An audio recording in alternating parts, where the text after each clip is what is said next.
दे रखा है, मैं आपको बता दूं, यहाँ पर एनी नहीं, यहाँ पर नो लॉन्गर आना चाहिए। ऐसा मैंने क्यों बोला, पहले वो रीजन समझो। यहाँ पर नो लॉन्गर क्यों आएगा, मुझे पता है नो लॉन्गर का मतलब होता है अब और नहीं। इसका मतलब है, मतलब अब प्रचलन से बिल्कुल बाहर है, अब बिल्कुल नहीं है। तो वही ना, अब इस टाइम पर जो है डिस्कस करना कि भाई कैंसर को डिस्कस के माध्यम से संसार में खत्म किया जा सके, तो ऐसा नहीं है। वो क्या मैक्सिमम क्या होता है कि कैंसर के उपचार के बारे में ये लोग यही सोचते हैं कि इसको हमें विशफुल थिंकिंग करना चाहिए। अब हम बात करते हैं, देखो 26 मार्क क्वेश्चन कैसा है ये वाला, आप थोड़ा समझ लेना। देखो मैं आपको बताऊं जब आप सब्जेक्ट के रूप में यदि कभी भी दो प्रोनाउन को जोड़ा जाए एंड से, तो जब भी कभी कोई अच्छा काम किया जाता है तो उसमें आई जो होता है ना, आई जो फर्स्ट पर्सन होता है, इसे दूसरे मतलब इसे पीछे लेते हैं, ठीक है ना। और जो यदि अच्छा काम करते हैं तो दूसरे को सबसे पहले ले लेते हैं। तो अब क्या होगा, बेसिकली हमेशा आई पीछे जाएगा। तो देखो यहाँ पर ही और आई दे रखा है ना, काम इसमें कोई नेगेटिव नहीं किया गया, सारा कुछ अच्छा किया गया। मतलब आई एंड ही यानी मैंने और उसने have prepared the lesson thoroughly, मतलब पूरा का पूरा जो पेपर है ना, जो लेसन वो हमने अच्छी तरह से तैयार कर लिया है। तो अच्छा काम है, तो अच्छे काम में क्या करना, आप ही को पहले और आई को बाद में, ऐसे समझ लेना। इस कॉन्सेप्ट को बस यही तरीके से समझना, अच्छे काम में आप अपने आप को पीछे भेजो, ठीक है। आगे बढ़ जाते हैं। आगे देखो, the vacancy was filled by a young scholar who had an extensive knowledge of ancient art. अब ये समझो, एक्सटेंसिव यहां पर नहीं आना चाहिए, एक्सेंसिबल है ना, तो एक्सेंसिबल नहीं होता, एक्सेंसिव आता है। एक्सेंसिव क्यों आता है, क्योंकि कभी भी अगर नॉलेज के बारे में बात किया जाए तो वहां पर हमेशा याद रखो एक्सटेंसिव होता है। क्या होता है, एक्सटेंसिव। तो एक्सटेंसिव का मतलब होता है बहुत ज्यादा नॉलेज होना, तो एक्सटेंसिव यहां पर आना चाहिए, ठीक है। बल नहीं, वेव आना चाहिए। आगे बात करते हैं कि this novel of Sheldon is more interesting than any other novel. अब ये वाला कॉन्सेप्ट है, इसको देखो थोड़ा सा ध्यान से आपको समझना पड़ेगा, बाकी हो सकता है समझ में ना आए। ऐसा मैंने क्यों बोला, समझना। यहां पर पहले बात तो ये देखो, जो देन लिख रहा है ना, देन के बाद एनी अदर नोवेल लिख रहा है, तो देन के बाद यहां पर स्पेशली इसको थोड़ा आप ध्यान से समझ लेना, देन के बाद डायरेक्टली आना चाहिए दैट ऑफ। मैंने ऐसा क्यों बोला, देन के बाद दैट ऑफ आना चाहिए, मैंने ऐसे क्यों बोला, इसलिए बोल दिया क्योंकि आपको पता ना यहाँ पर कंपैरिजन हो रहा है, कंपैरेटिव डिग्री लग रही है देन। तो हमें ये पता है कि जो ये सेल्डन लिखा हुआ है ना, सेल्डन वो एक पर्टिकुलर चीज है, एक नोवेल जो सिंगुलर है। और अब क्या हो जाएगा, इनमें नोवेल जो एक सिंगुलर है ना, उससे कंपैरिजन किया जा रहा है। तो एक चीज आप याद रखना, किसी भी कोई भी व्यक्ति हो या फिर कोई वस्तु हो, अगर कोई पर्टिकुलर चीजों के बीच में अगर तुलना की जा रही है, तो तुलना किया जाने वाला जो नाउन होता है ना, वो सिंगुलर है। तो इसके बदले हमें क्या यूज करना चाहिए, दैट ऑफ का प्रयोग करना चाहिए। वो जो होगा दैट ऑफ का, वो देन के बाद आएगा, इसलिए यहां पर हो जाएगा, ठीक है। मुझे पूरा उम्मीद है आपके समझ में नहीं आया होगा फिलहाल में, चलो आगे कभी फिर बताएंगे। An eminent surgeon is visiting the hospital to attend a surgeon conference. अब ये समझना इसमें क्या है, देखो एक याद रखना, यहां पर एमिनेंट की स्पेलिंग जो वो गलत दे रखी है।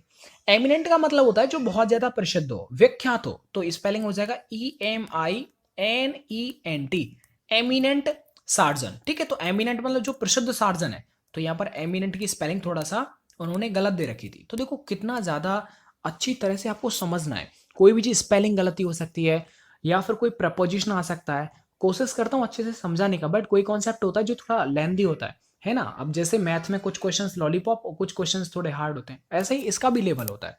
बाकी मैं आपके एग्जाम में लेवल देख लेता हूँ। अब हम थोड़ा आगे बात करते हैं, आगे और देख लीजिएगा, most countries in the world is for piece. अब मतलब संसार के अंदर ज्यादातर जो कंट्री है ना, वो शांति चाहती हैं, ऐसे मतलब इसका। अब एक चीज बताऊं, इसमें एक तरीका बताता हूं मैं आपको।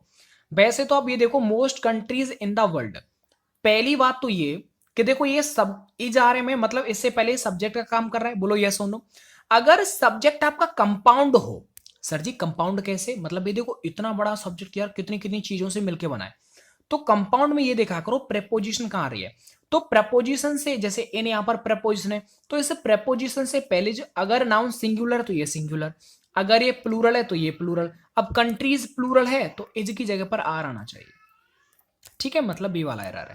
आगे देखो, our office buys 5 kilograms of paper every month, ये बिल्कुल सही, नो एरर आएगा, ठीक है। और एक और बात, एवरी के साथ जो चीज चलती है वो सिंगुलर चलती है, बात यहां मंथ नहीं आ सकता, प्लूरल नहीं आ सकता।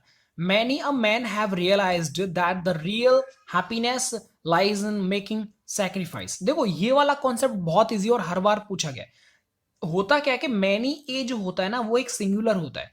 तो सिंगुलर के अकॉर्डिंग यहाँ पर हैव नहीं, यहाँ पर हैज आना चाहिए। समझ में आ गया? एक और बात देखो, मैनी ए के बाद हमेशा सिंगुलर काउंटेबल नाउन आता है, तो वैसे भी यहाँ पर सिंगुलर के साथ तो सिंगुलर वर्ब लगना चाहिए, तो हैज आ जाएगा। आगे देखो, one of the most important factor that contribute to the success of a person is his sincerity. अब ये समझ, देखो बहुत सिंपल है। स्टार्टिंग में क्या रहा है, बन ऑफ, तो मुझे ये पता है बन ऑफ के बाद जो नाउन चलता है ना, नाउन कौन सा है इसमें, फैक्टर, वो प्लूरल चलता है, तो फैक्टर की जगह फैक्टर्स होना चाहिए। समझ में बात आ रही नहीं आ रही? फैक्टर्स हो जाएगा तो ऑब्वियसली यहां पर इसकी जगह आर आ जाएगा, ठीक है ना। अच्छा चलिए आगे बढ़ जाते हैं। तो ये चीजें आपको थोड़ा समझना है, आई होप आपको समझ में आ रही होगा। देखो, a technical view of new gadgets sometimes differ from N economical prospective.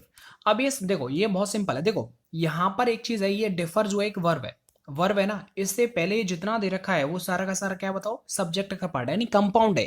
देखो ज्यादा चीजों से मिलकर के सब्जेक्ट बन जाए मतलब कंपाउंड हो गया वो।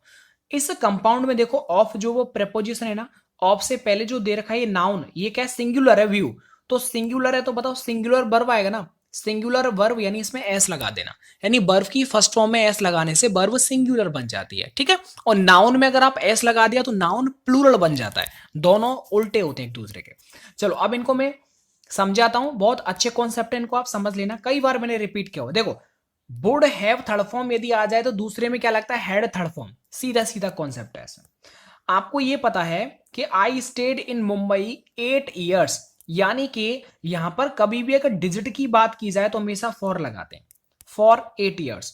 आगे देखते हैं, आगे देखो, आगे वुड हैव थर्ड फॉर्म आ रहा है तो इसका मतलब आगे हैड थर्ड फॉर्म आएगा, तो हैड थर्ड फॉर्म। देखो सिंपल सिंपल लॉजिक क्वेश्चन है। आगे देखो, Balu in several other states when he decided to work in Kolkata. अब ये समझना है कि इसमें क्या है। देखो अगर बीच में कभी वैन आ जाए जो कंजंक्शन का काम करता है, तो इसका एक रूल होता है कि वैन से पहले आता है हेड थर्ड फॉर्म और वैन के बाद आता है पास्ट इंडेफिनिट यानी सेकंड फॉर्म, तो इसमें ए वाला आ जाएगा। समझते जाओ इनको। The degree will be awarded during the annual. अब ये समझना है कि यहां पर क्या आ जाएगा, अच्छा क्वेश्चन है समझो। देखो यहां पर आना चाहिए कॉन्विकेशन, यानी कि जो डिग्री है ना वो एनुअल जब कॉन्वोकेशन होगा। अच्छा सर कॉन्वोकेशन का मतलब क्या होता है, आपको पता है डिग्री जब हम किसी को देते हैं तो डिग्री देने के टाइम पर जो एक जगह विद्यार्थी स्टूडेंट जो इकट्ठे हो जाते हैं उस समूह को बोलते हैं कॉन्वोकेशन। तो डिग्री अवार्ड जो है वितरित किए जाएंगे तो कॉन्वोकेशन के बीच में ही तो बांटे जाएंगे। देखो कॉन्फ्रेंस का मतलब क्या होता है, यहां पर कॉन्फ्रेंस क्यों नहीं आया, क्योंकि कॉन्फ्रेंस एक अलग चीज है। कॉन्फ्रेंस का मतलब हो गया सम्मेलन, सम्मेलन से तो कोई मतलब नहीं है इसमें। एक है इसमें कन्वेंशन, कन्वेंशन का मतलब होता है कोई भी प्रथा, ठीक है, जनेवा कन्वेंशन आपने खूब पढ़ा होगा जब हमारे आपको पता है ना अभिनंदन साहब जब पाकिस्तान में चले गए थे विंग कमांडर, तो वो आपने समझा होगा जुनेवा कन्वेंशन क्या था। तो कन्वेंशन का मतलब एक प्रथा है, एक रूल है, एक है वही हो गया ना कॉन्व्यूलेशन। तो कॉन्व्यूलेशन का मतलब बहुत प्रॉब्लम जो बहुत डिफिकल्ट हो। आगे देखो, she slipped and her ankle, यानी कि वो क्या गया, शी स्लिप्ड यानी वो फिसल गई और उसके एंकल, एंकल है थोड़ा सा मतलब पैर का एक पार्ट होता है ना नीचे नीचे वाला हिस्सा, क्या बोलते हैं उसे, एडी टाइप का होता है, तो वो क्या उसमें क्या मोच आ गई, तो मोच आने को क्या बोलते हैं, स्प्रिंड, SPRAIND। स्प्रिंड का मतलब होता है मोच आना, जो आपकी मांसपेशियां वगैरह उनमें खिंचाव आ जाता है ना, कहना मुर्रे गई, तो वो स्प्रिंड होता है। इसको आप याद कर लीजिएगा। आगे बात करते हैं Mussoorie's, the queen of hills in India offers many. अब ये समझना क्या है, देखो पहली बात तो ये मैनी के बाद जो भी चलेगा वो हमेशा काउंटेबल और प्लूरल होना चाहिए। तो देखो एक बात बताइए आप मुझे कि साइट्स है ना, साइट्स, अब ये साइट्स का मतलब क्या है पहले तो ये समझो। देखो मैंने क्या बोला, जो साइट्स है, साइट एक अनकाउंटेबल होता है, उसका कभी प्लूरल नहीं बनाया जा सकता इस साइट का, तो ये तो उसने गलत ही दे रखा है। बात करते हैं यहां पर अट्रैक्शंस आना चाहिए, मतलब मसूरी जो है ना वो इंडिया के अंदर क्वीन ऑफ हिल कहलाती है, और उस वो क्या एक अट्रैक्शन का क्या एक स्थल है, एक जगह है। तो जो भी कोई अट्रैक्शन की कोई जगह होती है तो उसे बोलते हैं मैन, यानी अट्रैक्शंस, ठीक है ना, अट्रैक्शंस की जगह, क्योंकि बहुत सारे लोग वहां पर पिकनिक मनाने जाते हैं, तो अट्रैक्शंस मतलब आकर्षित करने वाली कोई जगह। और देखो एंटरटेनमेंट का मतलब मनोरंजन हो गया, ठीक है, और साइट का तो प्लूरल बन ही नहीं सकता तो इसने गलत बोल दिया। टूरिस्ट, टूरिस्ट का मतलब होता है जो पर्यटन, जो सैलानी जो होते हैं ना वो होते हैं। तो बेसिकली इन सबको आपको याद कर लेना है, कोई इसमें गलती आपको नहीं होना चाहिए। आज चलो आगे बढ़ जाते हैं। आगे और देखिए, द बॉयज, ये समझो, the boys whom I was playing are all my good friends, यानी कि लड़के जिनके साथ में खेल रहा था मेरे अच्छे दोस्त हैं। लड़के जिनके साथ, तो यहां पर विद हुम आना चाहिए, वो आपको सेंस देखना पड़ेगा, बिना सेंस के ये बात नहीं चलेगी, ठीक है।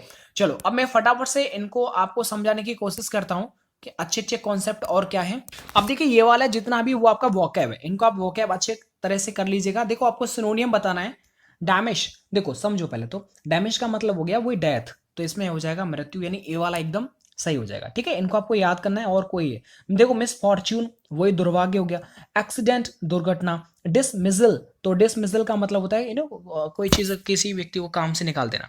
आगे देखा था एडवर्सिटी, तो एडवर्सिटी का मतलब क्या होता है, इसका मतलब होता है वही दुर्भाग्य, तो बोलते हैं मिस फॉर्च्यून, तो मिस फॉर्च्यून यानी कि बी वाला एकदम सही हो जाएगा, ठीक है। वो इसका क्या है, सिनोनियम है, ये आपको याद करना है, इसका और कुछ स्पेलिंग नहीं है।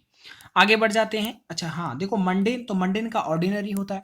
आगे बात करते हैं, अब इसको उल्टा आपको बताना है। देखो लिबरेशन, तो लिबरेशन का तो पता होगा ना, यानी लिबरेशन का मतलब होता है आजादी, तो इसका उल्टा क्या हो जाएगा, बॉन्डेज, बॉन्डेज का मतलब किसी की गुलामी, तो ये हो जाएगा बॉन्डेज, मतलब बंधा हुआ एक तरह से।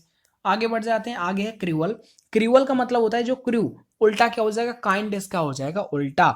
एक इसमें पैसिमिस्ट, पैसिमिस्ट का मतलब निराशावादी, तो उल्टा हो जाएगा ऑप्टिमिस्ट। देखो कितने सरल सरल है ना, वो सब आपको याद हो जाएगा, कोई प्रॉब्लम नहीं आएगा।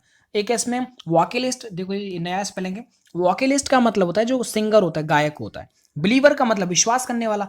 ऑप्टिमिस्ट, ऑप्टिमिस्ट क्या है, जो आशावादी हो। थीस्ट, थीस्ट का मतलब होता है जो भगवान में भरोसा रखे। इसका जो पीडीएफ है वो आपको मिल जाएगा टेलीग्राम ग्रुप के अंदर। दोस्तों इस वीडियो को लाइक एंड शेयर आप जरूर कर देगा, अपने दोस्तों को आप इन्फॉर्म कर दीजिएगा कि एसएससी एयरफोर्स नेवी की क्लासेस स्टार्ट हो गई हैं, आप पढ़ना स्टार्ट कर दीजिएगा। अगर आप पढ़ रहे हैं तो रात में कुछ ज़्यादा टाइम अपनी पढ़ाई के लिए दीजिए, ताकि जो ज़्यादा बड़ा सिलेबस है वो कवर हो सके। मुझे प्यार और सपोर्ट करने के लिए आप सभी का बहुत बहुत धन्यवाद।